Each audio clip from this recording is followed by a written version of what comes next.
The first month I won't be able to afford rent. I'm not a rich person. I don't have a lot of stuff. I have basic household necessities, a couch, a bed, washer, a dryer. That's about it. A car. I don't have a lot of lavish things. I don't go on vacations and I don't spend a lot.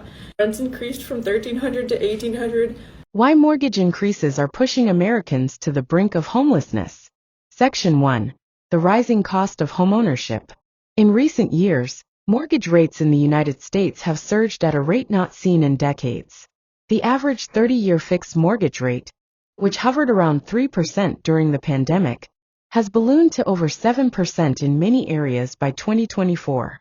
This sharp rise has left millions of Americans either priced out of buying a home or struggling to keep up with payments on one they already own. The culprit? A combination of aggressive Federal Reserve interest rate hikes to combat inflation, a housing market that never truly cooled off, and a critical shortage of affordable homes across the country. As a result, new homebuyers are facing monthly mortgage payments that are hundreds, sometimes thousands, of dollars more than they would have paid just 2 or 3 years ago. But it's not just about numbers on a spreadsheet. These increases are changing people's lives. Middle-class families who thought they'd finally made it into the American dream are now watching it crumble. So something life-altering has happened to me and my family, and I've been debating about whether I want to talk about it or not, but I just saw a TikTok of a guy that went through the exact same thing. The only difference was, in my opinion, it's worse for my family than what he went through, but I just saw that he got through it. And so I'm going to go ahead and share my story. And the huge reason why I also didn't want to share it is because it's embarrassing. And I know it's our fault and we should have done our research and we should have known better. So the blame is on us, but you live and you learn, and we have definitely learned from this experience. But what happened is that we purchased a home last December. We moved into it was our second home, so we had sold our first home and we were able to purchase the second home. It was a beautiful home. The price was higher, definitely higher than our first home, but it was something that was doable for us, and it was our dream home, and we thought that we were going to raise our children in this home and we were going to have this home for a very long time. And the mortgage was 3832, which might seem high for some, but for us it was fine. We could do that. And so then in February, we received the new mortgage for the year that had the escrow and all that, and it showed that we had an escrow shortage of $23,000 because whenever they had calculated the mortgage and the property taxes back in whenever we had purchased the home, they calculated it for the land. They didn't take into account that a home was going to be on the land. So whenever they realized, oh, there's a home on the land, then it gave us an escrow shortage of that $23,000. So our mortgage went from $3,832 to around $7,200 a month, $7,200 and change. So 3,832, affordable. 7,200, no way we can do that. No way at all. Whenever somebody had mentioned how, a new home, they probably did calculate at land value, so it's probably going to go up. I was thinking, oh, maybe it'll go up $1,000, and I was prepared for that. Okay, we can do it. We can even though to me, that's expensive. A $4,800 mortgage is a lot for me. But I was like, we can do it, no problem. But to go to $7,200 a month, no. I live in Texas, and I could probably be living in a mansion or something close to a mansion, paying $7,200 a month. Our home is not, or I could have 2 homes in Texas for that price. I could have 2 mortgages to pay $7,200 a month, even three homes. So that was just ridiculous to me.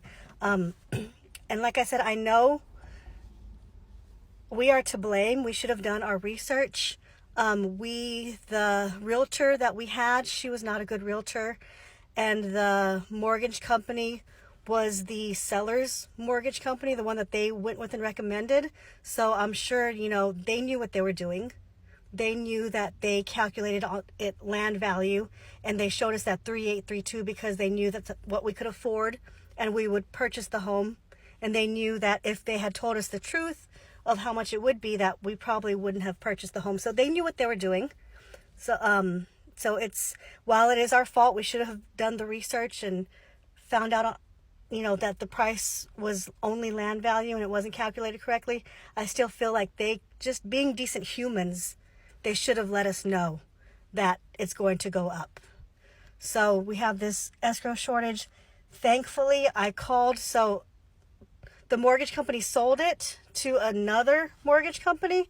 So I called them, and what they did, I let them know, I'm like, we're going to sell our home. We're going to put it on the market. Like, we can't afford this. So they said, okay. So what they did was they stretched that 23,000 escrow shortage. They stretched it out for 3 years, which dropped our mortgage to now, I think it's 5,166 is what we're paying right now, which is still a lot. But our home is for sale. It's been for sale for a little over 40 days now.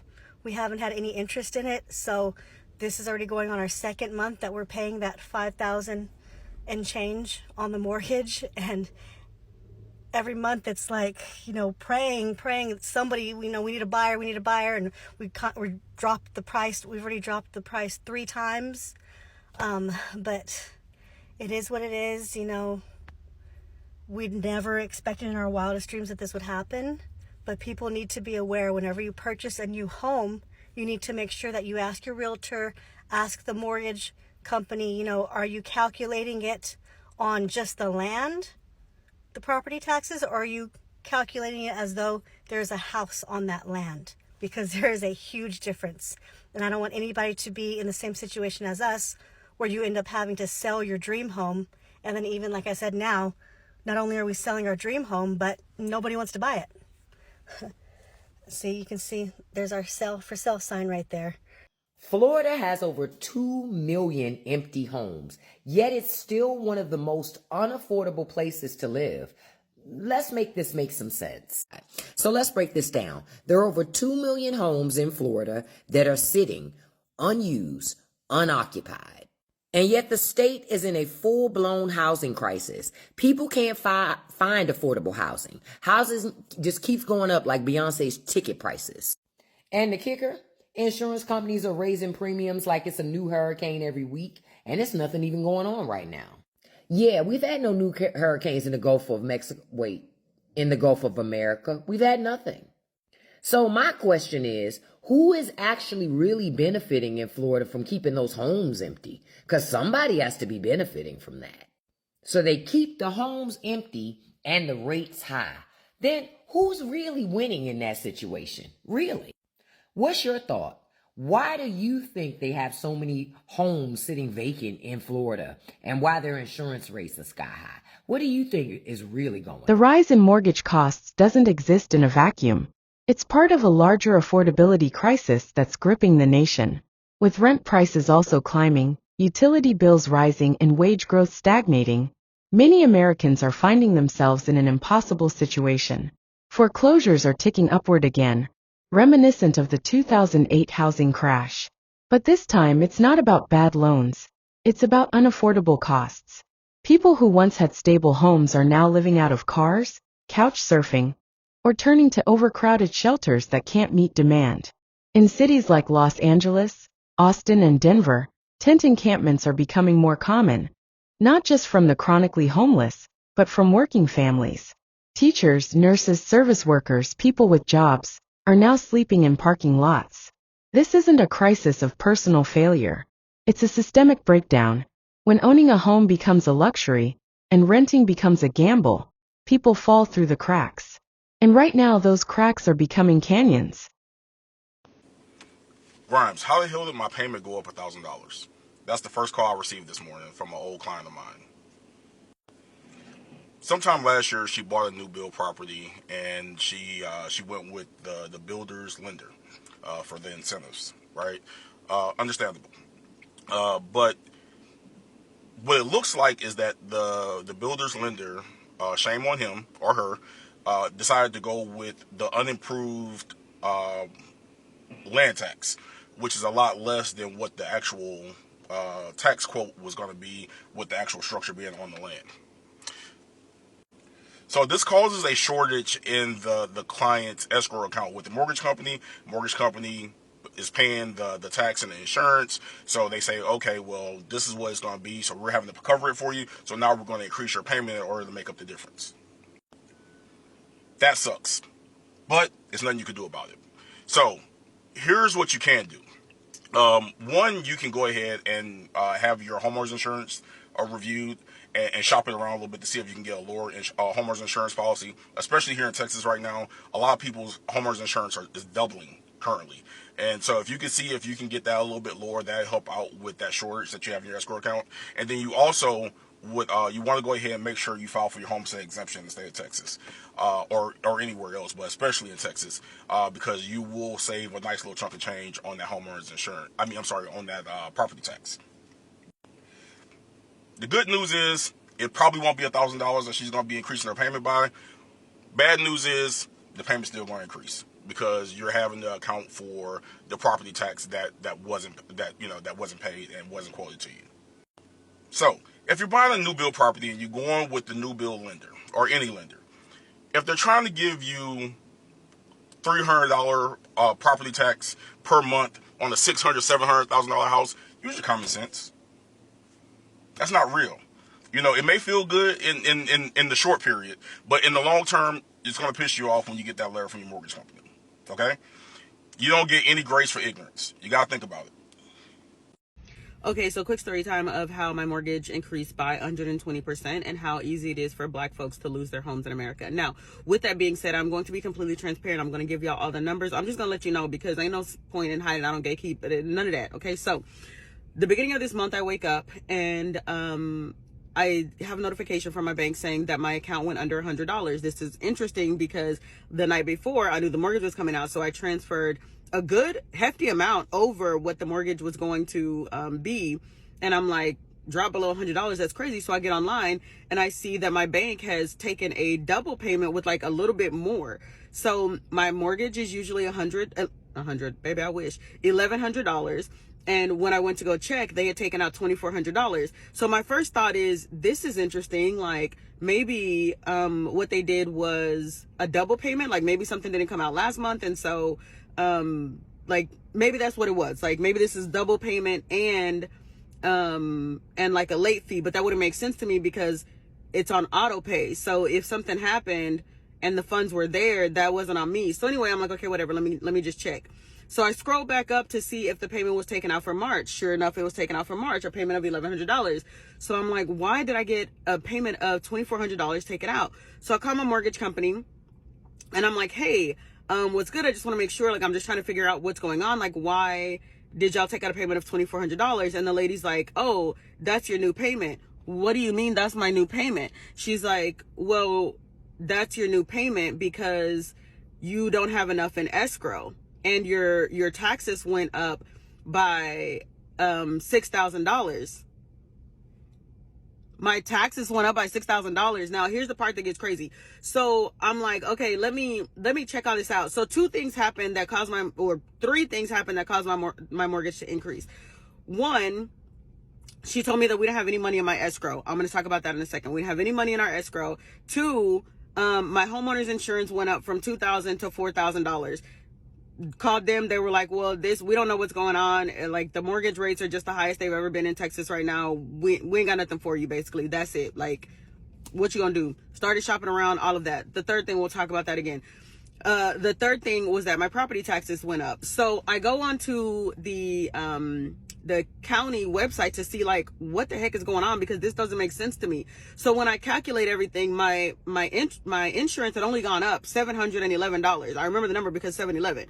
So I called back. I'm like, ma'am, now this is where everything pisses me off, and there's literally nothing we can do about it. There is nothing that we can do about it. We can call to try to get like cheaper homeowners insurance, but for the most part, it doesn't even matter. Now, so whenever I call this lady back, I'm like, or the company back, I'm like, I don't understand what happened, because every June or July, somewhere around there, they do an escrow analysis and they see, do you have enough money in escrow? For those of you that are new to homeownership, don't own a home, don't know what it is, whatever.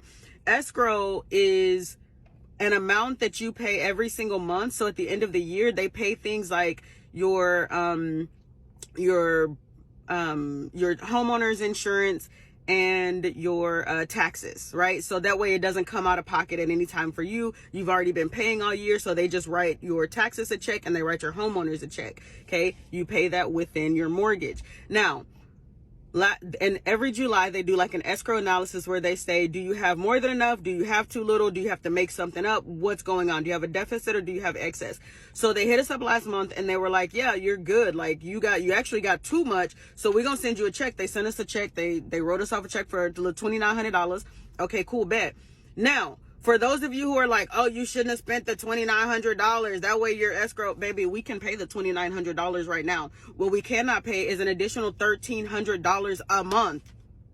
$1,300 a month is crazy. And there's nothing we can do about it. Like, we can't go back and say, yo, y'all told us we were good. They don't give a damn. They do not care, baby. They don't care. So they literally told us, there's nothing, you just gonna have to pay this unless you have like all the thousands of dollars saved up right now to give to us in a large check. I think it was like 10,000, something like that.